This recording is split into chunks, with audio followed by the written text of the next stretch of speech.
Imagine a country where the legal system has just um, completely and utterly collapsed. Right. Just totally structural failure from the ground up. Exactly. I mean, the courts are openly bought and paid for. Regulators are literally terrified for their own physical safety. Yeah. And you've got these untouchable, politically connected billionaires, and they're just stealing hundreds of millions of dollars from ordinary investors in broad daylight. Without a single care in the world. Right. So here is the massive anti-common sense question. If you're an investor and you were just watching your money vanish, what finally forces these oligarchs to return the cash overnight? Most people would guess, a police raid. Yeah. Or some sweeping new law. But it wasn't. It wasn't the police. It wasn't a new law. It was a newspaper. A newspaper? A newspaper printed thousands of miles away in a completely different language. That is what stopped them. It genuinely shatters our basic assumptions about how power operates, We're so conditioned to believe that ruthless financial predators only respond to a bigger gun. Right, a larger police force or a stricter judge. Exactly.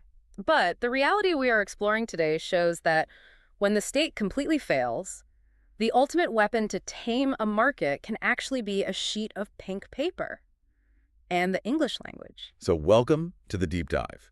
Today, we are immersing ourselves in this just incredible milestone study from the Journal of Finance. It's by Alexander Dyck, Natalya Volchkova, and Luigi Zingales. And it is a wild ride. It really is. Our mission today is to pull back the curtain on the hidden mechanics of global wealth. We're looking specifically at Russia, roughly between 1999 and 2002. Yeah, that post-crisis era. Right. And we're going to unpack how a small, super aggressive financial guerrilla unit used the Western press to essentially leash the most ruthless predators in modern capitalism. And for you listening, whether you're into finance or history or just the raw psychology of powerful people, this is a masterclass. It shows how your reputation can actually become a hard currency when the law just disappears. It's totally fascinating. This isn't a dry economics lesson. This is basically a heist story told in reverse. Oh, absolutely. It's full of absurd corporate antics, street corner espionage, and just a brilliant manipulation of the global media cycle. But to really grasp how this happened, we have to understand the void these guys were operating in.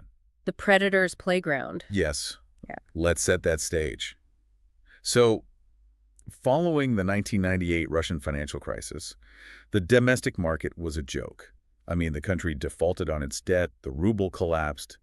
Any fragile trust that existed in the corporate system just evaporated. Completely gone. If you're an investor looking at this landscape, the referee is openly taking bribes, and the rule book has been thrown in the incinerator. Yeah. So the hook here is, if the referee is bribed and the rules are burned, why on earth would anyone still play the game? That is the defining paradox of this whole era.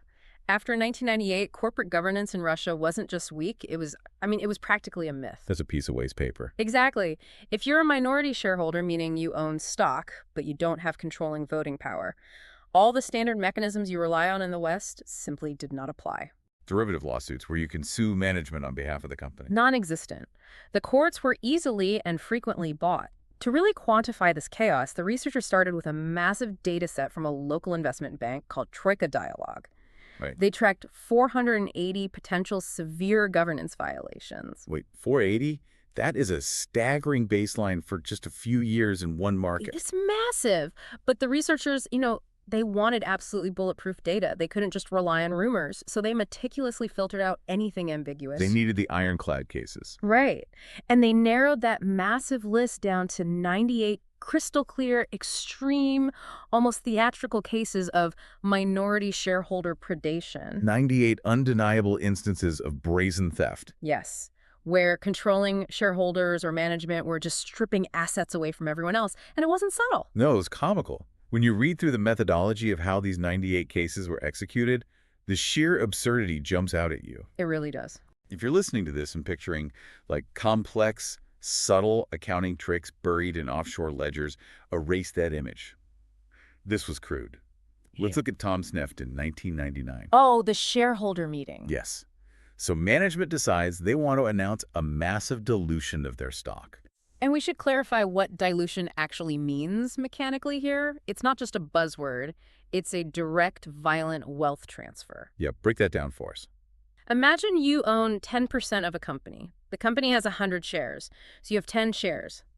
If management decides to just print 1 million new shares out of thin air and give them all to their friends, your 10 shares now represent practically 0% of the company. Your voting power is gone. Your claim to the profits vanishes. Exactly. It's illegal robbery. Right. It's like having a slice of pizza, and suddenly management declares the pizza is the size of a football stadium, but you still only get your original tiny slice. That's exactly it. So to do this, even under the broken Russian system, management had to hold a shareholder vote.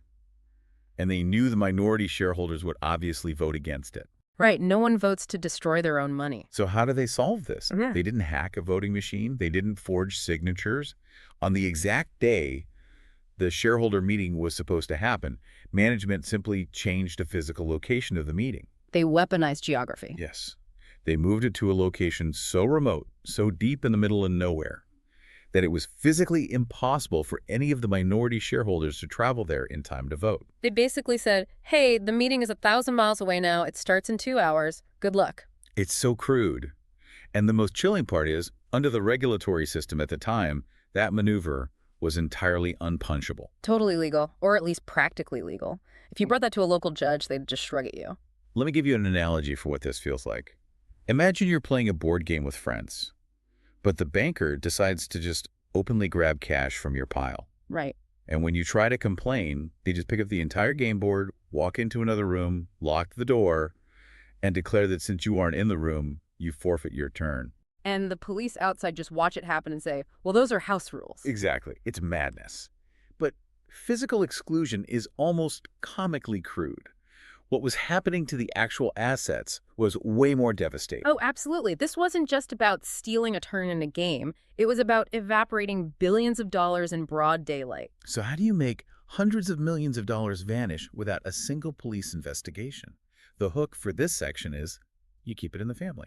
When you look at the specific thefts in the study, the scale is genuinely breathtaking.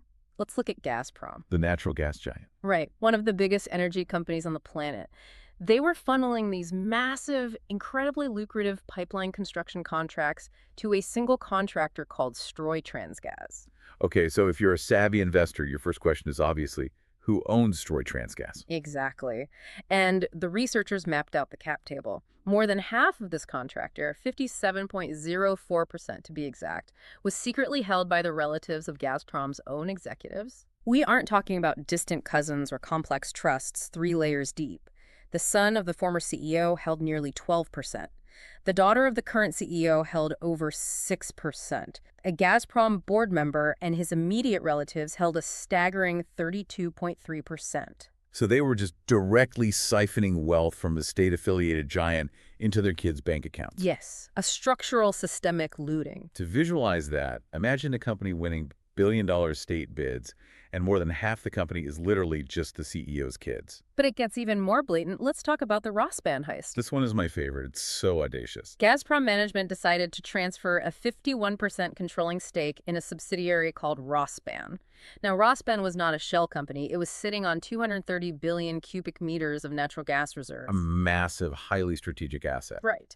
The minority shareholders ran the numbers. They calculated the actual market value of those reserves to be roughly $345 million. Okay, $345 million. So Gazprom transfers this $345 million asset to 2 unknown shell companies. And the price those shell companies paid, I want you, the listener, to really picture a dual bar chart in your mind right now. Okay, painting the picture. On the left, a towering pillar representing $345 million. On the right, the acquisition price, $284. Wait, $284, not million, not thousand. $284. Then it's a face slap. It's not even a transaction. It's just theft. It is the financial equivalent of selling a sprawling luxury estate for the loose change you found in your couch.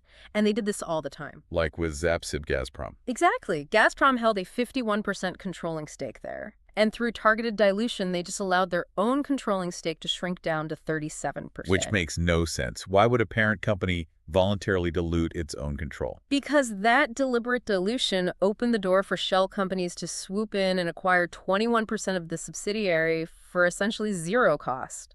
They surrendered state-backed control just to enrich private entities waiting in the wings. Yeah. You'd expect a $345 million theft to be hidden behind military-grade encryption, right? buried in the Cayman Islands. But it wasn't. It was an open secret.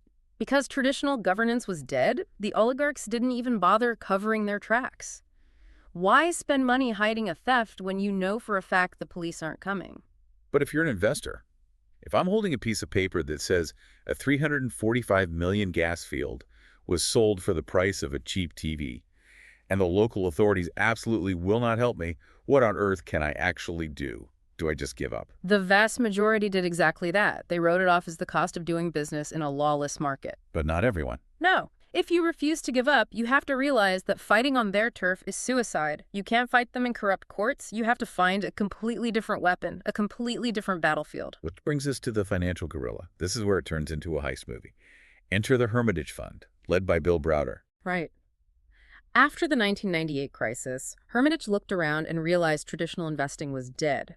You couldn't buy a stock based on fundamentals because management would just steal the assets by Friday. So they completely transformed their identity. They stopped being a passive fund and became a guerrilla unit. Their strategy was wildly unconventional. They decided to meticulously research the malfeasance, simplify the complex financial black magic into a story anyone could understand, and feed it directly to the Western press. But to do that, they needed undeniable proof. Yeah. And the official state data was rigged or inaccessible. So how do you get the proof? Hermitage's head of research didn't hire corporate spies. He went to a place in Moscow called the Gorbushka market. A street market. Literally an open-air, gritty market where guys are selling pirated DVDs from folding tables. Amazing. And from a street hawker, he purchased a black market CD-ROM. This disc contained the entire, raw, unfiltered Moscow corporate registration database. That is such a brilliant asymmetrical move. They take this raw black market data, cross-reference it with the official public securities data, and basically shine a black light on the whole operation. Exactly. They mapped out the exact names of the individuals hiding behind the shell companies. The sons, the daughters, the board members. They compiled bulletproof evidence of hundreds of millions of dollars in theft. But, and this is the crucial part, they didn't take this to the Russian police. No, because giving it to a corrupt police force is a dead end. Or worse, a physical danger to yourself. So instead, they distilled it into a lethal 41-page PowerPoint presentation. And they aimed it squarely at British and American journalists stationed in Moscow. But let's pause and be realistic about the media. Reporters are swamped. Corporate financial fraud is boring. Company A diluted Company B doesn't sell newspapers. So how did Hermitage force the media to care? They understood a fundamental anti-common sense truth about journalism. The strongest leverage you have over a reporter isn't the pursuit of truth. It's the absolute existential terror of losing a massive scoop to a rival. Oh, that is so insightful. If you just drop a 41-page file on a desk, it gathers dust. So they weaponized the narrative. First, they translated the jargon into human stories. The CEO's kids are stealing your money. That's a headline. Bypasses the complexity completely. Exactly. And then they deployed this highly aggressive tactic. They wouldn't give the whole story to one outlet. They'd take a juicy fragment, go to a reporter at the Financial Times or the Wall Street Journal, and issue an ultimatum. The 3-day ultimatum. They'd say, here's a piece of the puzzle, here's the proof. You have 3 days to publish this. If you don't, we walk across the street and give the exclusive to your biggest competitor. That is ruthless. Yeah. And it worked. It engineered a relentless, months-long news cycle. You see it in the Gazprom timeline in the study. Yeah. October, a story breaks about the relatives. Late October, the Rosban theft. December, the Zaps of Gazprom dilution, a constant drumbeat. And that drumbeat triggered real-world consequences. The European Bank for Reconstruction and Development froze a $250 million loan. Yep. The Russian regulator was forced to investigate. And eventually, the untouchable CEO of Gazprom was replaced. A total victory driven by media pressure. But there is a glaring hole in this plan. Right. If you publish an article in London accusing a litigious Russian billionaire of theft, you are going to get sued. Hard. London libel laws are notoriously strict. In the U.S., the plaintiff has to prove actual malice. But in the U.K., the burden of proof is flipped. The journalist has to prove every single word is true. Weren't these reporters terrified of being sued into oblivion? They were. Which brings us to one of the most mind-bending tactics in this whole story, the libel loophole. Yes. Why would a brilliant fund like Hermitage spend millions filing 32 lawsuits in corrupt Russian courts, knowing with 100% certainty they would lose? Out of 32 lawsuits, they lost 31. By any normal metric, that is a catastrophic legal strategy. Totally. But wait, the courts weren't the weapon. The courts were the shield. Exactly. They were using the broken Russian legal system to weave a bulletproof vest for the Western journalists. You've got it perfectly. Because of that flipped burden of proof in the UK, a journalist accusing an oligarch is taking a massive risk. But if a journalist simply reports that a lawsuit has been filed claiming theft, they have absolute legal immunity. Absolute privilege. They aren't saying he's a thief. They're saying a lawsuit was filed today alleging he's a thief. Exactly. So Hermitage filing these doomed lawsuits wasn't about seeking justice from a judge. It was a mechanical requirement, a legal loophole created specifically to allow the press to report on the theft safely. That is genius. Bill Browder noted that the ratio of words written in the press when a lawsuit is initiated compared to when it's dismissed is about 50-1. So even though they lost 31 out of 32 times, the lawsuits increased public attention by 50 times. By losing in the courtroom, they completely won the court of public opinion. Yes, the lawsuits protect the reporters. The ultimatums ensure publication. But does writing an article actually stop a billionaire from stealing? Right, words are just words. Does an article have a literal cash value? The data says yes. Let's look at the mathematics of shaming, the $40 million article. So the researchers crunched the numbers on those 98 extreme cases. What did they find? If a corporate theft event received zero coverage in the Anglo-American press, the chance of the theft being reversed was only 22%. Basically a 1 in 5 chance they backed down on their own. But if it was covered in the Financial Times or the Wall Street Journal, the reversal rate skyrocketed to 59%.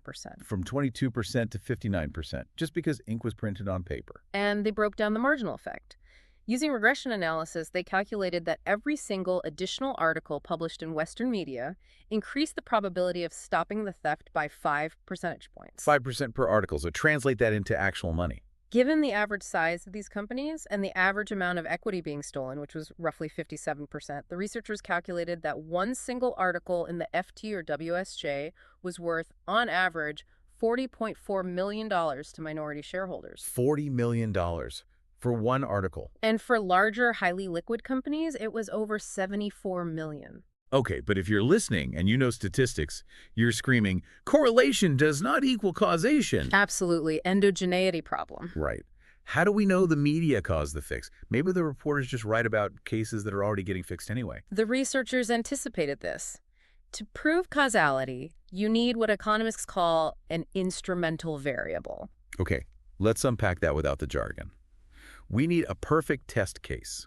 Something that triggers media coverage but has zero connection to whether the theft is likely to be fixed on its own. Exactly. An uncontaminated variable. If the variable is connected to the theft itself, it muddies the water. We need a factor that definitively causes news coverage to spike, but is completely blind to the crime details. So what did they find in 1990s Russia? They used the Hermitage Fund's portfolio from the end of 1998. 1998, before the crisis fully hit. Yes. Before Hermitage realized they had to pivot to this aggressive media strategy, the stocks they owned in 1998 were just normal, passive investments. They didn't buy them knowing they were going to be targets for a PR war? Exactly. Hermitage only spent time and money lobbying the press on companies they already own. They weren't fighting for the whole market, just their own money. Right. Therefore, simply looking at what Hermitage happened to own in 1998 acts as a perfect, uncontaminated instrument. Their pre-existing presence predicts a massive, artificial spike in media coverage purely because Browder was going to fight for his portfolio. That is brilliant statistical design. So by isolating the news coverage that was artificially generated, just because Hermitage was in the room, they could see if that specific coverage caused a reversal. And it did. The IV regression results were extremely significant. The presence of Hermitage doubling the media coverage proved that where Hermitage pushed the press, reversals reliably followed. It wasn't the media following the fix, the media caused the fix. It punctures the management's lie that the media was just showing up after the fact. Yeah. But here is where the narrative takes a really bizarre turn. The audience paradox. This is a profound psychological insight. If publishing the truth fixes the problem, why did publishing the exact same truth in a local Russian newspaper do absolutely nothing? The truth doesn't matter if you're telling it to the wrong audience. The researchers looked at massive, widely read Russian papers, millions of readers. What happens when the theft is on their front pages? The regression coefficient was essentially 0. It didn't move the needle at all. An article in a Russian paper exposing a Russian oligarch stealing from a Russian company had 0 impact. Why?